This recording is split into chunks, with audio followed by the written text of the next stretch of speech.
I think you hinted about slavery in the cookie book. Yes, I have a book coming out in the fall called Teacakes for Tosh, which is illustrated by E.B. Lewis. And that story was inspired by my experience with my real grandma, who's from Pittsburgh, Pennsylvania. And she grew up making these cookies called tea cakes. My grandma's parents are from Alabama, and that recipe came with them. My grandma would tell me about her own grandma carrying them in her apron pockets. And when they were working on the farm, when times got really hard day, she'd pop one in their mouth. And often what I do is I take real things, real stories, and I mix them with fiction and create something new.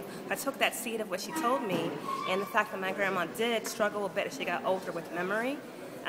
She was a cook that had all the recipes in her head, and as she got older, sometimes things didn't taste quite right because she had forgotten something. Right.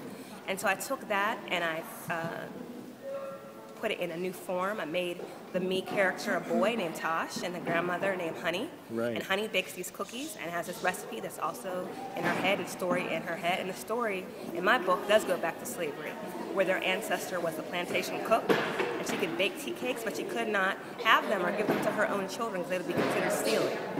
But she actually did. She kind of hid them in her apron pockets and took them to the kids in the quarters as a taste of freedom. And that story and recipe passed down through her family to Honey and Tosh. So Honey's told Tosh this story, and then she starts to forget things, and Tosh is worried.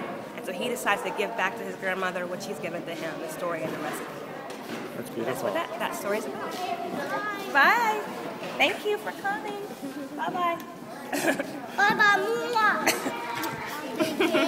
It's called